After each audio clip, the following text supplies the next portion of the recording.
Bom dia. Vamos começar pelo começo. Eu sempre fui designer gráfica, desde o começo, e continuo sendo.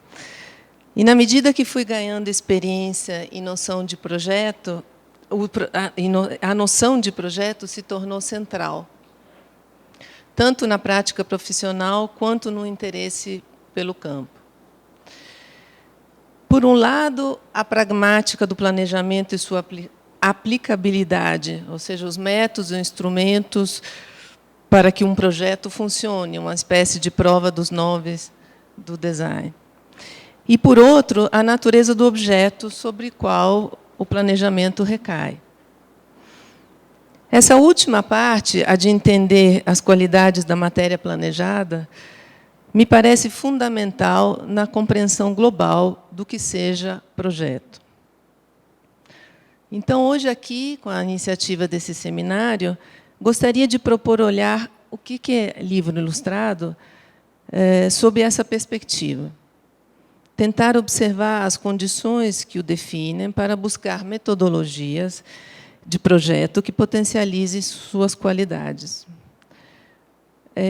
Considerando que o livro ilustrado é um vir a ser constante e que condensa em si diversas questões de linguagem da contemporaneidade, acho que a gente teve uma pequena amostra aqui, a definição de design como projeto interdisciplinar não somente ressaltaria a vocação metodológica do campo de observação, o design, mas dá pistas dos cruzamentos disciplinares e críticos que envolvem a matéria que se quer tratar e planejar.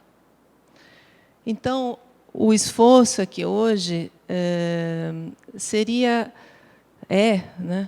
imaginar como seria um campo específico de estudo do design para esses livros ilustrados, sendo que os livros ilustrados, vamos partir agora para algumas definições, são esse objeto, como se diz, absolutamente híbrido. Então, tem umas tantas e tantas coisas para a gente observar.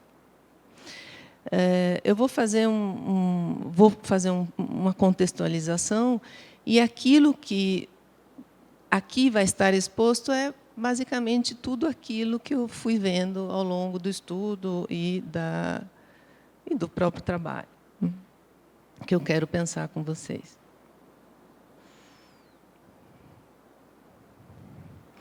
Bom, vamos, então, o que é um livro ilustrado? Vamos começar por algumas definições clássicas, vamos dizer. A primeira, que fala em interdependência de códigos, é a Bárbara Bader, nos anos 70. Então, vamos ler. Um picture book é texto, ilustrações, o design em seu conjunto, um item de manufatura e um produto comercial, um documento social, cultural e histórico. E, principalmente, uma experiência para uma criança. Como forma de arte, se articula na interdependência de imagens e palavras, no suporte simultâneo das páginas espelhadas e na encenação da virada de página. Em seus próprios termos, suas possibilidades são ilimitadas. Já no século XXI, chegamos aos nossos livros contemporâneos, de uma maneira mais específica, Van der Linden, em 2011, diz: obras em que a linguagem é especialmente preponderante em relação ao texto, que, aliás, pode estar ausente, como o estudo da Patrícia Lobo, que são chamados aqui de livro-imagem, também podem ser chamados de silent books. Há várias nomenclaturas. A narrativa se faz de maneira articulada entre texto e imagens.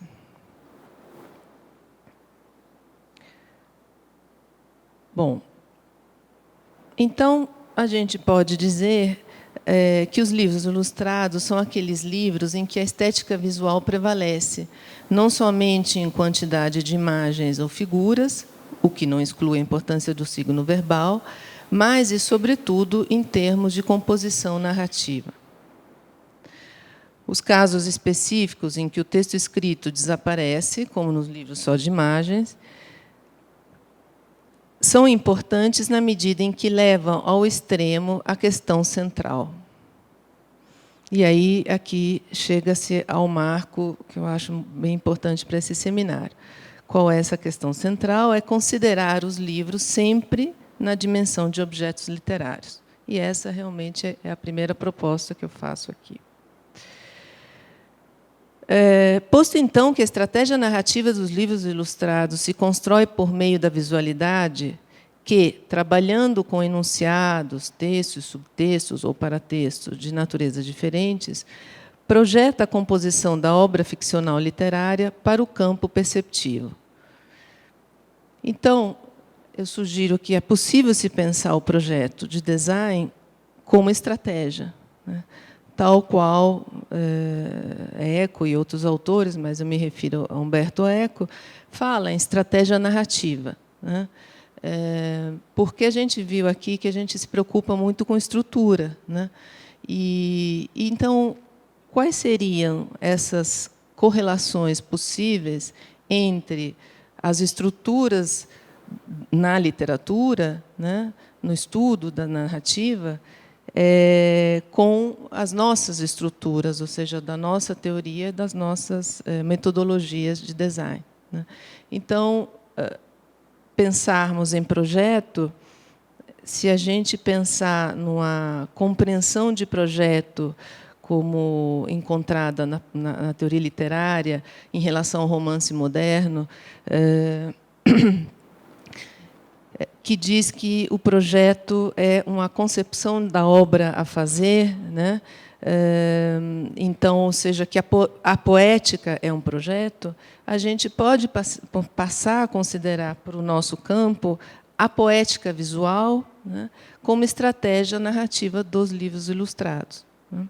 E pensar quais dessas estruturas do campo literário podem, ou essas modalidades dessa estratégia narrativa podem interessar para nós, que é a nossa poética visual.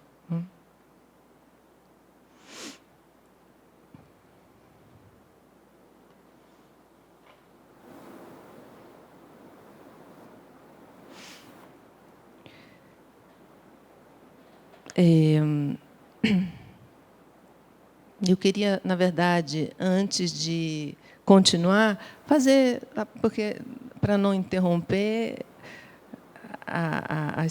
enfim, a exposição aqui, a gente poder percorrer juntos alguns dos livros clássicos, que eu acho que muitos daqui estão familiarizados nesse sentido. Quem inaugura é o Sendak, ou pelo menos assim considerado inaugurador, né, desse gênero, né, nos anos 60, onde nascem os monstros. Nós temos o Flix, do Ziraldo, né, uma referência extremamente importante. Esse é um livro da minha infância, né, e também dos anos 70, com essa linguagem bastante pop. Eu trouxe aí porque aqui é só para... São índices, né? A gente tem que justamente olhar o livro como um todo e ver a narrativa dele. Aí a gente entra a cavalo, né, dentro do século XX e XXI, ou seja, inaugurando um momento em que o design gráfico se faz muito evidente, né? Ele fala, assim, com esse autor bem inovador, que é o Chantal, a gente tem essa presença muito clara de todos esses índices que são próprios, né, do design gráfico, né? Então, aqui a Linden se refere a esse período dos anos 90 e chegando no século XX como o momento dos criativos, né? E ela fala em graphic narrative books, né? Dá justamente esse nome. E aí entramos nos livros ilustrados, com todas as suas características de linguagens variadas. E temos o Melo, com Meninos do Mangue, com a materialidade muito explicitada, né? Ao mesmo tempo que a sua construção, isso é interessante, falando sempre na Linden, quando ela fala, a Linden faz 4 categorias, né, tipifica 4 tipos de diagramação. De novo, estamos falando de estrutura, né, e essa seria assim a de desassociação, né, do texto, eu acredito, do texto com a imagem. Então, numa aparência, seria uma maneira quase que clássica, se a gente poderia falar, da estruturação do planejamento gráfico. Esse precisa ser realmente muito lido, e eu não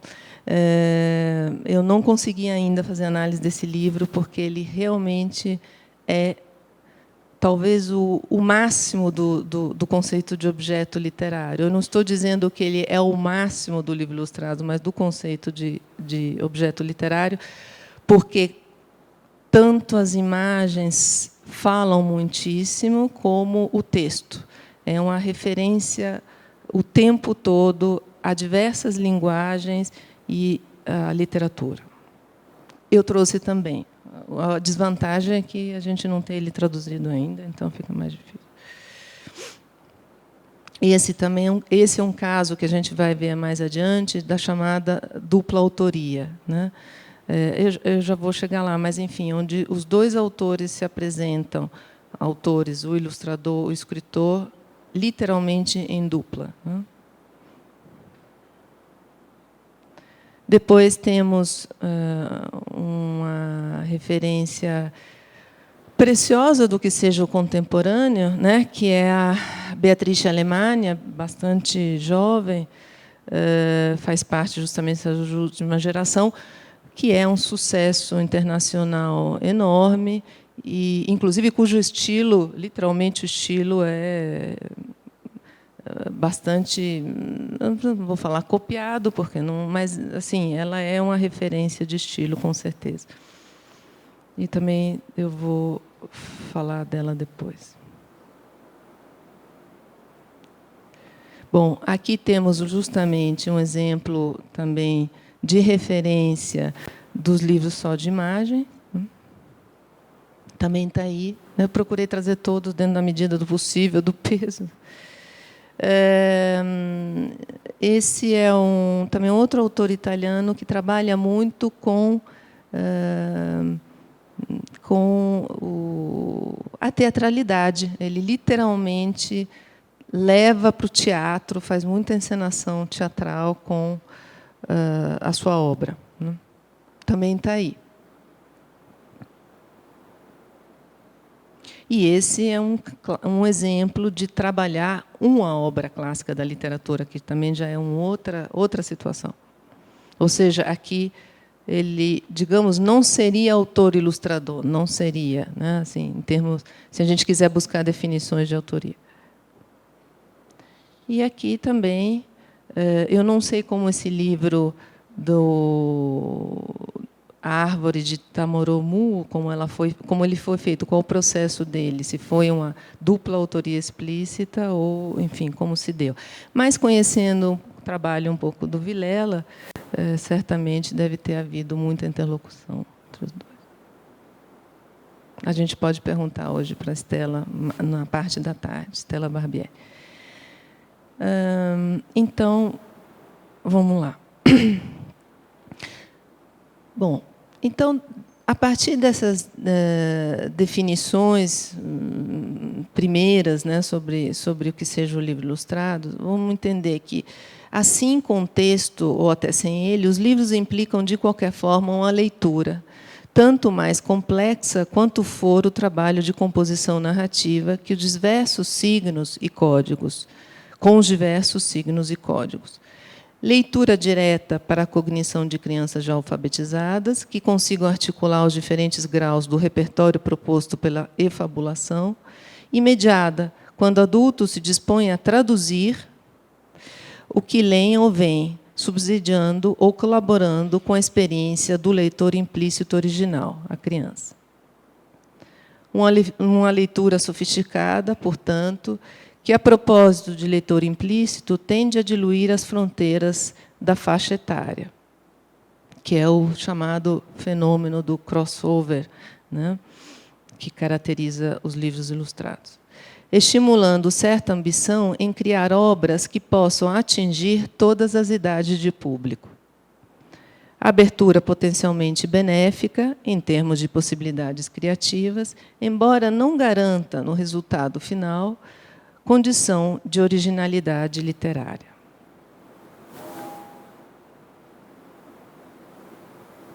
Esses são dados da última feira de Bolonha, né, apenas relativa a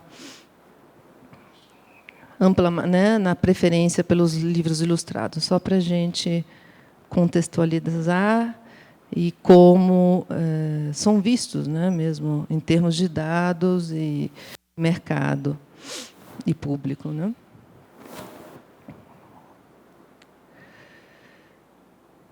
Bom, nesse sentido, os recursos de linguagem que os livros ilustrados oferecem são tantos, inclusive aproximando-os aos livros de artista, que o gênero, convocando interesses estéticos diversificados, atrai também diferentes públicos de autoria, que eu estava apontando alguns casos antes, multiplicando, consequentemente, a experimentação e também a quantidade de publicações. A respeito de possibilidades, é preciso destacar a relevância dos modelos de autoria, que é a problemática central da estratégia narrativa, para a problemática central da estratégia narrativa que eu estava falando antes. De quanto estes modelos incidem diretamente no projeto dos livros ilustrados. Quer dizer,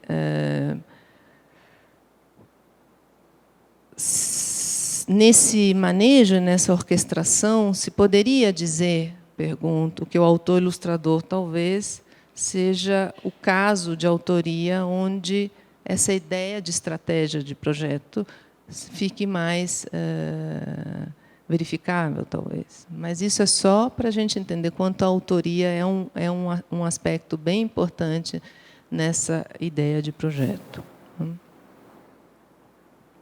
Bom, ao campo alia-se também o apoio tecnológico da contemporaneidade, que permite, genericamente, uma alta e difusa qualidade da produção editorial, fenômeno estético já incorporado na forma como esses livros se apresentam hoje em dia, né? É indiscutível a qualidade dos livros, né? Assim, em feiras, em livrarias, a gente tem essa clara dimensão, né? Como pode ser verificado nas feiras e livrarias, como falei agora. No entanto, segundo alguns estudiosos da literatura, o conjunto do cenário não tem produzido, necessariamente, inovação artístico-literária.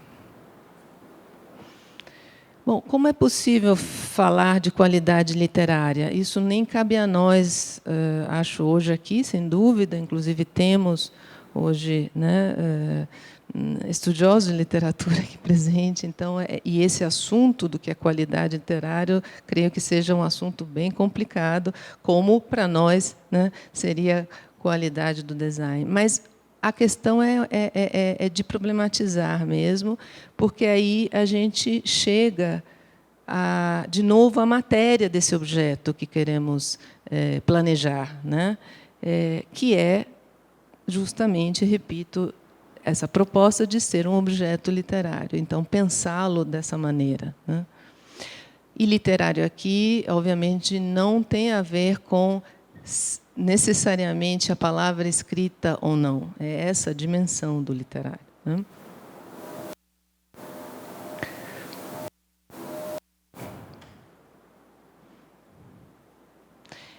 Bom, eu acho que, assim, essa tentativa agora de mostrar todas as condições, né, ou melhor, os condicionamentos desse objeto, é para justamente podermos começar a pensar a questão e tentar nos aproximar da literatura, literalmente, né? Literalmente, a gente tentar buscar lá as particularidades dessa qualidade, né, do ser literário.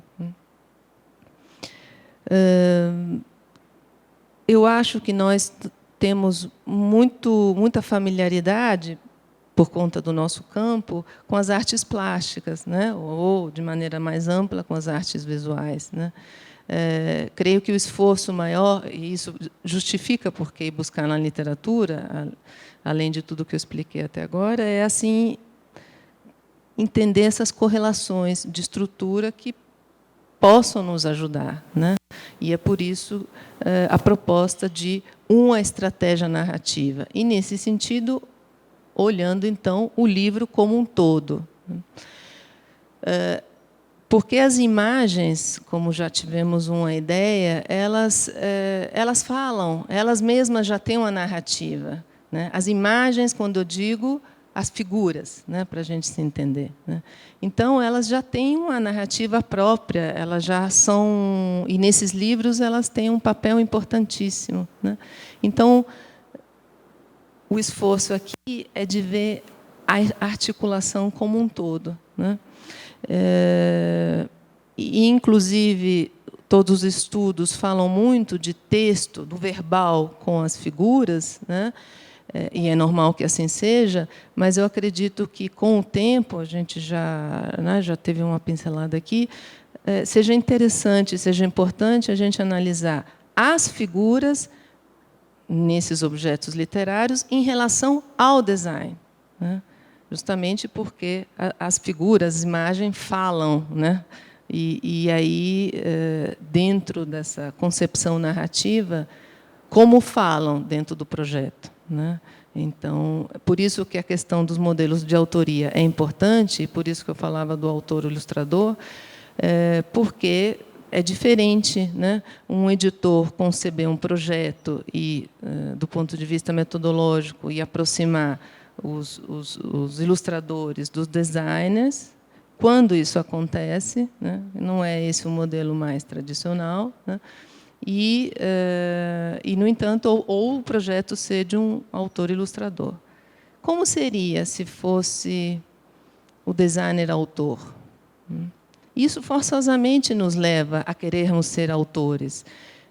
E, de novo, autores de um objeto literário. Então, é quase assim, é necessário que a gente se aproxime realmente da literatura, né? Assim, no sentido de buscar o que ela nos diz, né?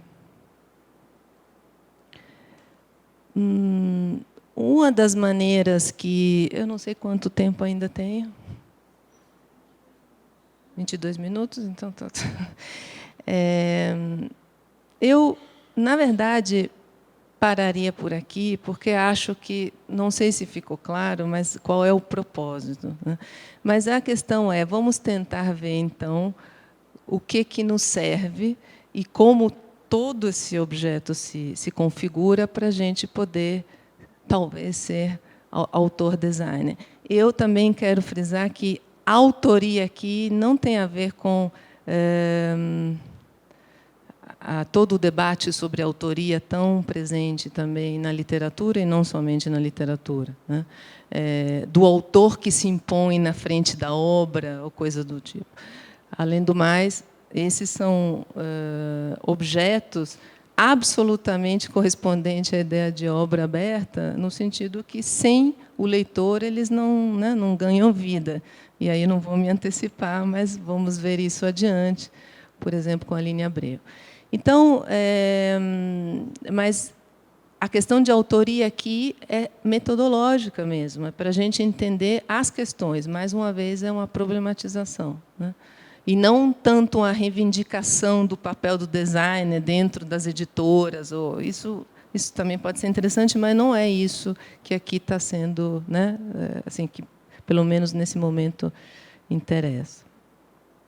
Embora a gente viu com a Carla que todos os condicionamentos históricos de como se fazem os livros sejam fundamentais. Então, essa visão histórica de como, né, no contexto ou de uma editora, ou de um período, ou de uma cultura, né, os produtos, então, no caso, os livros, se produzem e o que rege, né, essa produção.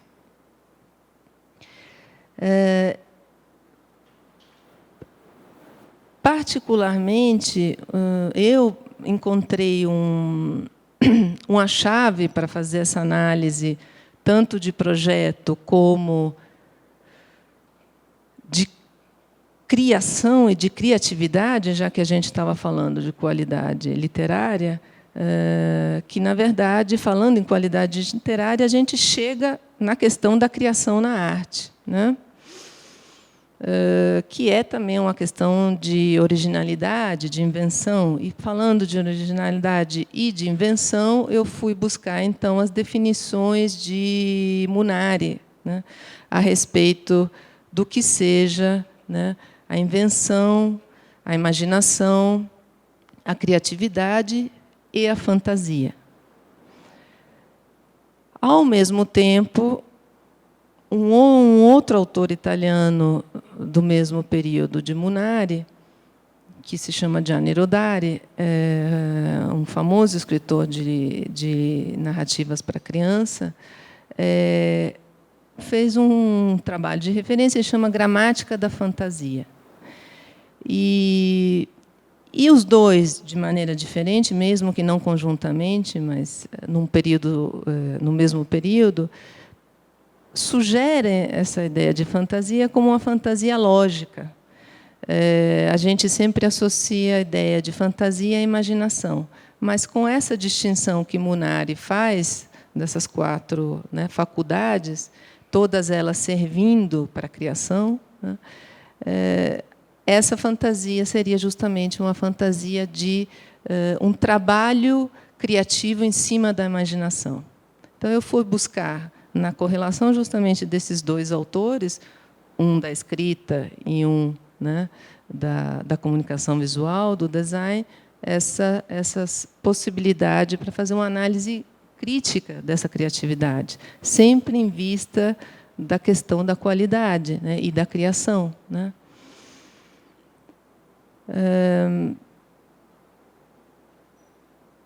Eu fiz isso me estruturando em...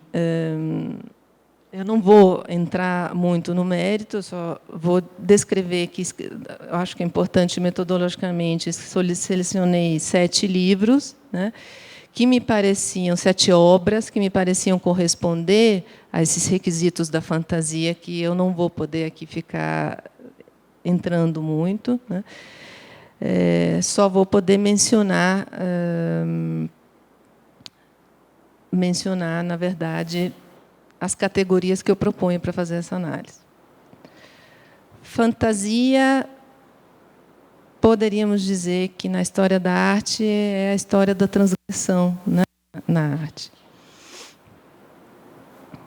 Esses são exemplos, justamente, da arte que o próprio Munari traz no seu livro Fantasia. Aqui eu já estou tentando trazer para os livros.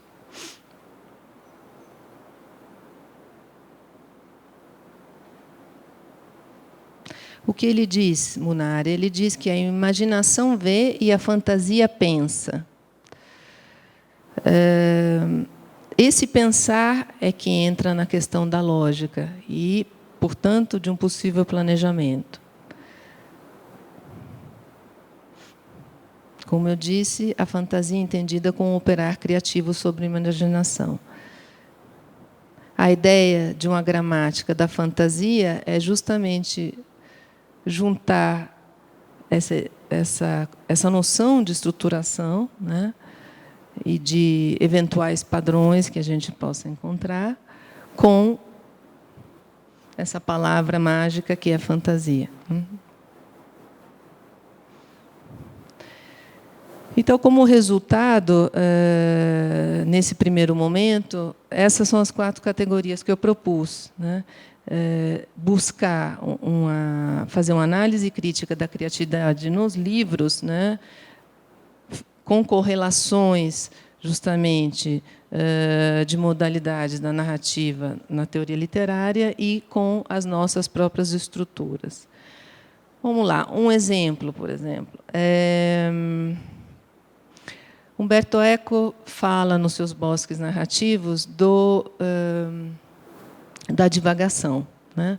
Somando mais uma qualidades aquelas que Calvino já tinha sugerido: leveza, né, visibilidade, multiplicidade, né?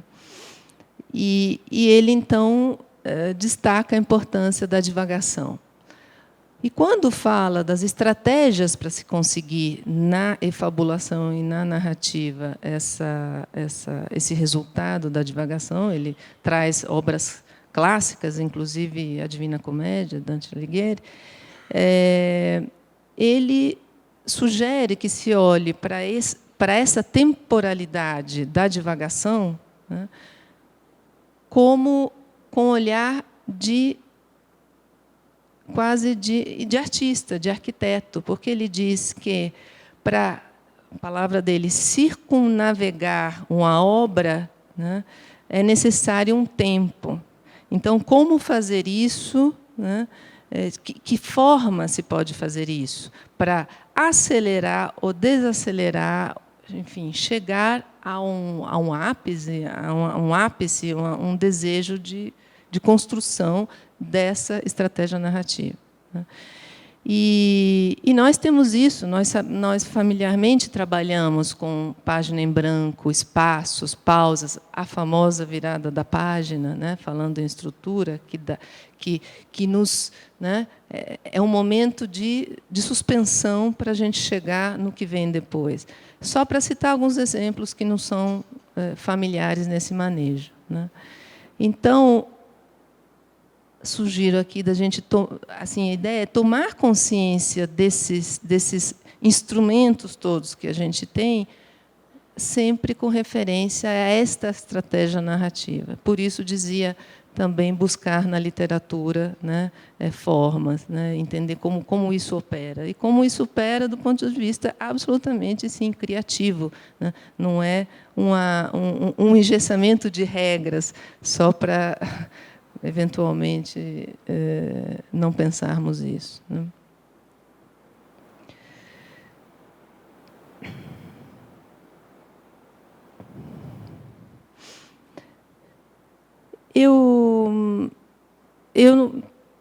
Eu pararia por aqui, de fato, agora mesmo, só sugerir, então, o caminho, uma das propostas de leitura, que é essa questão da fantasia, né? Como tentei trabalhá-la e como ela me serviu para olhar para alguns livros que tinham essas características, né?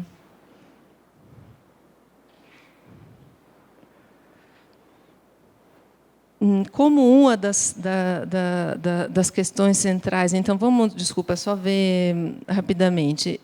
A experimentação foi uma das experimentação, fazer uma coisa de forma diferente para ver no que resulta, fazer uma coisa totalmente nova. Experimentação foi uma na cotação desses livros, foi uma das categorias que mais resulta nos livros ilustrados contemporâneos. A transgressão, que talvez seja o motor realmente da fantasia, né, uma das categorias preponderantes na busca do deslocamento, do estranhamento, né, que a narrativa e, portanto, esses objetos literários nos provocam, se define por romper com a ordem estabelecida, deslocar, causar estranheza, como falei. Negar, do ponto de vista dialético, de um contraponto. Humor e medo, que ficou também claro que é um componente da fantasia importante, que é provocar riso, sentido de humor, ou provocar medo, sentimento, o seu oposto, sentimento de espanto e terror. e absurdo, que tem a ver com nonsense, né? Mas eu não quis chamar de nonsense porque o nonsense já é um gênero muito específico e que tem a sua representação pelos limeriques de Lia, né? Então, o absurdo pode ter uma dimensão aqui um pouco mais inserível na fantasia, como provocar perplexidade a partir de situação absurda, né? Bom, ao ver esses livros, eu percebi, por exemplo, como no caso da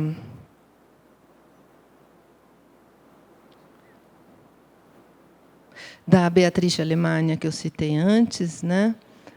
Esse é um dos últimos dela,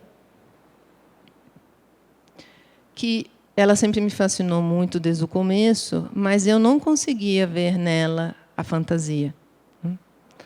Então, tanto ela como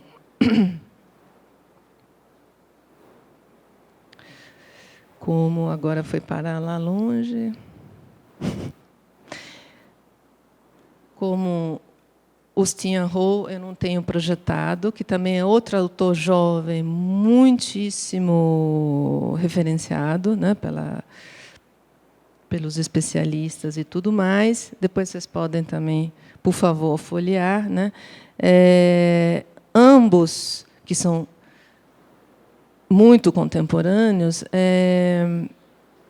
eles não têm tanta fantasia, quer dizer, eles não correspondem tanto à fantasia. Por outro lado, eu senti que precisava considerá-los, né? E aí eu tive que não introduzir uma outra categoria na fantasia, mas considerar um paralelo, que era o que eu chamei de poesia, que eu acho que é muito marcante hoje para os livros ilustrados, né? Então, não necessariamente eles teriam a tal fantasia, que seria esse estudo de criatividade, mas tem, sem dúvida, muita poesia, né? E se a gente for voltar às estruturas, quando a Linden sinaliza para o tipo de diagramação que ela diz que é justamente mais recorrente ela fala na última década, né, que é da fragmentação, ou seja, a gente olha, como no caso da Beatrice, a página dupla ela já se completa. A Beatriz ela não é particularmente fragmentada, não é isso, mas a questão é que aqui a gente já poderia dizer que a gente tem um poema aqui inserido, né? Então, é um dar-se a ver fechado naquele universo da página dupla, né? A cada dar-se a ver da página dupla, você tem ali vamos dizer, uma narrativa colocada, mas que se aproxima muito da poesia, né? Assim. E por que eu faço essa diferenciação, né? E, nesse sentido, a análise da fantasia com as categorias propostas me serviu? Porque o tempo todo o esforço é entender o livro como projeto todo, ou seja, de novo, a estratégia narrativa, né? E aí, mais uma vez, como nós, designers, podemos entendê-lo desse ponto de vista, né? O que não significa que o design gráfico ele esteja, como no exemplo que eu tinha mostrado do Town, seja assim tão explícito, né? Com todos aqueles índices característicos do gráfico, né? A Linden mesmo diz que nos últimos, de novo, do século XX, dos últimos 15 anos, enfim, até chegar nos dias de hoje, prepondera mesmo o narrative, né? Mais o narrativo, que ela chama, do que o gráfico, né? Então, aqui, projeto é mais para pensar o todo e como estratégia, né? E não necessariamente se os projetos em si revelam a presença clara de um design gráfico no sentido dos nossos instrumentos mais do nosso repertório, vamos dizer assim, né? Eu não sei se fui clara. Não é fácil para mim ainda falar. É fácil falar da fantasia, ainda não é fácil falar dela como método, porque realmente tratar da criação, né, de um objeto literário nos termos que eu falei é um assunto bastante complexo. Eu só aqui a sugestão é da gente ver como justamente esse objeto se configura do ponto de vista de um objeto mesmo literário. Então, esse é o esforço e é a sugestão inicial desse seminário. Naturalmente, cada um aqui, dependendo da sua, né, da sua área, do seu entendimento, vai poder, sendo o livro ilustrado tão híbrido, né, poder trazer essa intenção às suas, não só as compreensões, como futuramente os pesquisadores, para cada uma das coisas que eu citei e que a gente começou a ver e vai ver ao longo do dia, vai poder trazer as suas contribuições. Por fim, tem a questão do livro, a questão de ser para a infância e ser de infância, e isso não cabe a mim falar, mas é também uma questão colocada na análise desses livros, né? Quando a gente define, bom, mas quem é que vai ler esses livros e quem se interessa, e o que quer dizer para a infância, que traz uma intencionalidade mais educativa, né, ou pedagógica, e o de infância, que quer dizer uma condição mais de artista, né, de possibilidades. No meu estudo eu chamei de tudo é possível, né, que aproxima então esse criar em arte da, como a Paulo diz, voz de criança, né, assim. A professora Paulo, que vamos chamar depois da Aline Abreu. E é isso. Mas então esse tema também é complexo, mas é uma maneira da gente também se aproximar desse objeto literário. É isso. Então, bom seminário que continua. Sim. Aline, por favor.